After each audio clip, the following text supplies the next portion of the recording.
Hello viewers, আজকের ভিডিওতে আমি থ্রি ফেজ ট্রান্সফরমারের স্কোয়াড কানেকশন রিলেটেড আরো একটি ইম্পর্টেন্ট প্রবলেম সলভ করব। তো ভিডিওটি শুরু করার আগে আমি অবশ্যই বলবো, যারা আমার চ্যানেলে একদম নতুন তারা আমার প্লেলিস্ট থেকে থ্রি ফেজ ট্রান্সফরমারের উপর আগের বেসিক ভিডিওগুলো, বিশেষ করে এই থ্রি ফেজ ট্রান্সফরমারের স্কোয়াড কানেকশনটা আমরা কিভাবে করে থাকি সেটা রিলেটেড আমার একটি বেসিক ক্লাস আছে, সেই ক্লাসটি অবশ্যই দেখে আসুন, তাহলে আপনাদের বুঝতে সুবিধা হবে। তো দেখুন, আমি সিকোয়েন্সিয়ালি দেখুন এই প্রবলেমগুলো করতেছি একের পর এক। তো আমাদের এখানে বলছে দুইটা ফার্নেসের কথা, আহ, মানে দুইটা লোড সিঙ্গেল ফেজ কারেন্ট বলতেছে ক্যারি করবে। তার মানে আমাদের দুইটা এখানে টু ফেজ আউট এবং ইনপুট হচ্ছে দেখুন থ্রি ফেজ থেকে।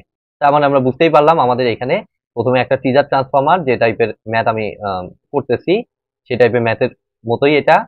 তাহলে এই যে টিজার ট্রান্সফরমার আমি দিলাম, আর তার সাথে এই দেখুন প্রাইমারি ট্রান্সফরমারের মেইন ট্রান্সফরমারের প্রাইমারি সাইড কানেক্টেড করলাম। ঠিক আছে, এই যে মেইন ট্রান্সফরমার প্রাইমারি সাইড আমি কানেক্ট করে দিলাম, আর এটা হচ্ছে সেকেন্ডারি সাইড মেইন ট্রান্সফরমারের। তো এটার সাথে আমাদের একটা লোড। তো এই যে একটা সিঙ্গেল ফেজ গেল, আর আরেকটা সিঙ্গেল ফেজ কই থেকে পাবো? এই টিজার ট্রান্সফরমারের যে সেকেন্ডারি, সেখান থেকে আরেকটা সিঙ্গেল ফেজ পাবো। ঠিক আছে, তো এটা হচ্ছে আমাদের মেইন সার্কিটটা। তো এখন দেখুন আমাদের এখানে বলে দিচ্ছে, দেখুন লোড গুলো কত। when the load on the main transformer is 350, কোনটা মেইন ট্রান্সফরমার? এই যে এটা। ঠিক আছে, তাহলে এটার অ্যাক্রসের লোডটা কত বলছে? 350 কিলোওয়াট। তো এটা আমি সেফলি 350 কিলোওয়াট দিয়ে দিলাম। আর টিজার ট্রান্সফরমার উল্লেখ করে নাই, বাট বলছে অন দি আদার ট্রান্সফরমার। তার মানে বাই ডিফল্ট এখানে তো আর ট্রান্সফরমার নাই, এই আরেকটা ট্রান্সফরমার হচ্ছে এটা। তো এটার অ্যাক্রসে আলটিমেটলি আমাদের লোডটা দেওয়া আছে আমাদের 200 কিলোওয়াট। তো এখানে আমি 200 কিলোওয়াট বসিয়ে দিলাম।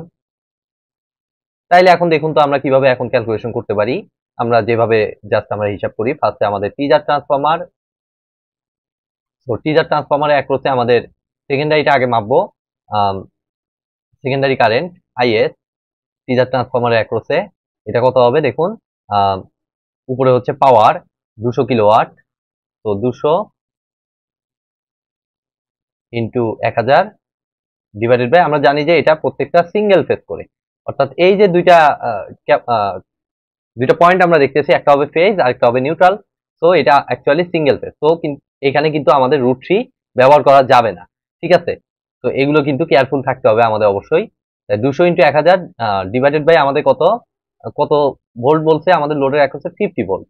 তো আমাদের এখানে 50 ইন্টু পাওয়ার ফ্যাক্টর কত বলছে দেখুন, 0.8 পাওয়ার ফ্যাক্টর। তো এটা 0.8 বসিয়ে দিলাম। তাহলে আমরা দেখুন আইএসটা আমরা খুব সহজেই বের করে ফেলতে পারবো।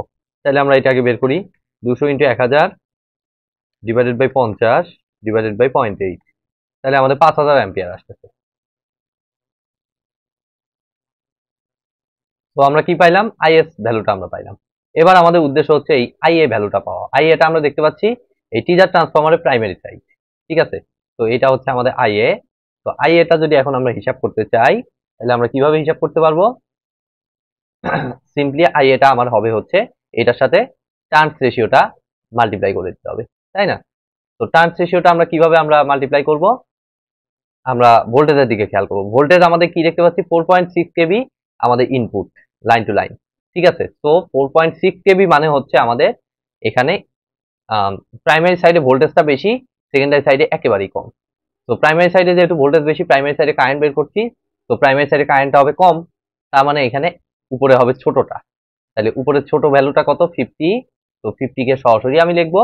আর প্রাইমারি সাইডে আমরা জানি যে আমাদের টিজার ট্রান্সফরমারে কি ঘটনা ঘটে, আগে আমাদের আসে হচ্ছে ফ্যাক্টরটা হচ্ছে 0.866। তো আমরা 0.866 দিয়ে দিলাম ইন্টু আমাদের ভোল্টেজ কত প্রাইমারিতে? 4.6 কেভি।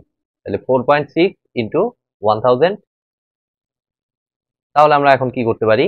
আমরা ক্যালকুলেটর ব্যবহার করতে পারি। তাহলে দেখুন আমরা এখন ক্যালকুলেটর যদি এটা বসিয়ে দিই, 5000 into 50 divided by 0.866 divided by 4.6 divided by 1000, তাহলে আমাদের 62.457 অ্যাম্পিয়ার আসতেছে আইএ কারেন্টটা। 757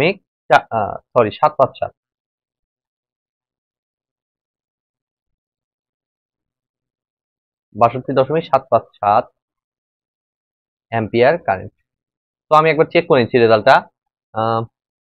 এটা কত? 22 62.75 ওদের আসছে 62.5। তো সমস্যা নাই, এটা দশমিকের ভেরিয়েশনের কারণে হয়েছে, এটা বিশেষ কোনো সমস্যা না। এবার আসুন মেইন ট্রান্সফরমার। তো মেইন ট্রান্সফরমারে তো আগের প্রবলেম থেকেই আপনারা দেখতেছেন যে আগে থেকেই আমি করে আসতেছি কি সিস্টেমে একইভাবে আমরা এইটার অ্যাক্রসে সেকেন্ডারি কারেন্টটা আমরা দেখব আইএস প্রাইম ধরলাম মেইন ট্রান্সফরমারে, অর্থাৎ এইটার অ্যাক্রসে সেকেন্ডারি কারেন্টটা কত হবে, উপরে পাওয়ারটা আমাদের হচ্ছে 350 ইন্টু 1000 ডিভাইডেড বাই এটার অ্যাক্রসে ভোল্টেজ কত, এটার অ্যাক্রসে ভোল্টেজ হচ্ছে আমাদের 50 ভোল্ট, আর পাওয়ার ফ্যাক্টর তো 0.8 বলছে দুটো ট্রান্সফরমারের জন্যই। তাহলে এখানে 0.8 বসাইলাম। তাহলে আমরা এটাকে যদি এখন হিসাব করি তাহলে দেখুন আমার আসতেছে 350 into 1000 divided by 50 divided by 0.8, তাহলে আমাদের 8750 অ্যাম্পিয়ার আসতেছে। তাহলে এখান থেকে আমরা প্রাইমারি কারেন্টটা আমরা কিভাবে পাবো, তো এটা কিন্তু আমি দেখিয়েছি বারবারই। প্রাইমারি কারেন্ট হবে হচ্ছে এটা, যদিও আমরা এই দিকে থিওরি ক্লাসে এই দিকে ডিরেকশন দেখেছিলাম, বাট আমরা তো জাস্ট ম্যাগনিটিউড ভ্যালু এখন বের করছি।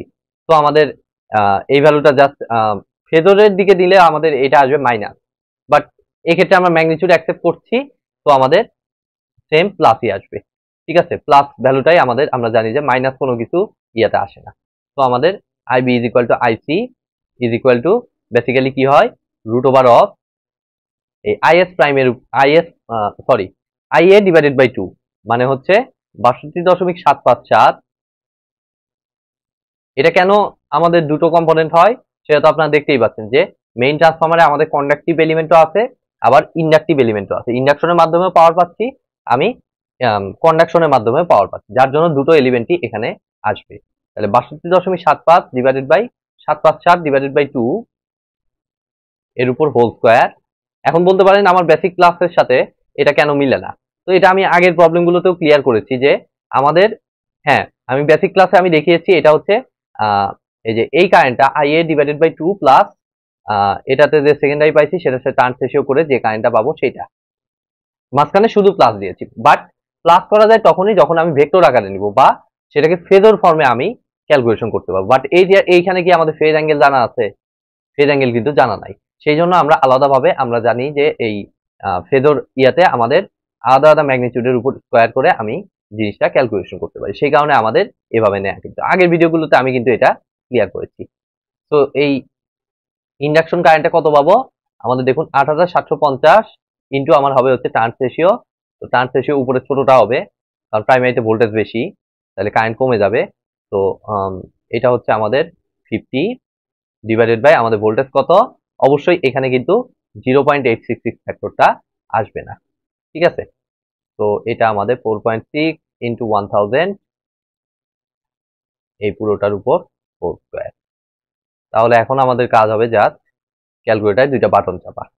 তাহলে দেখুন আমাদের 8750 into 50 divided by 4.6 divided by 1000 এর উপর স্কোয়ার প্লাস 62.754 ডিভাইডেড বাই 2 এর উপর whole square root over answer. তাহলে আমাদের দেখুন 100.151 অ্যাম্পিয়ার আসছে। ওকে, থেরেজার বইয়ের সাথে কিছু ভেরিয়েশন হতে পারে যদি আমাদের ক্যালকুলেশন ঠিক থাকে, হালকা ভেরিয়েশন হতে পারে, বাট বেশি ভেরিয়েশন হলে বুঝবো যে আমাদের রেজাল্ট ভুল হয়েছে। সো আমাদের থেরেজার বইতে দেখুন এটা কত 32.22 33.22, ওদের 100 অ্যাম্পিয়ার আসে। তো ঠিক আছে, আমাদের পুরোপুরি ঠিক আছে। তো এই তো আজকের মতো ভিডিওটি আমি এখানেই শেষ করছি।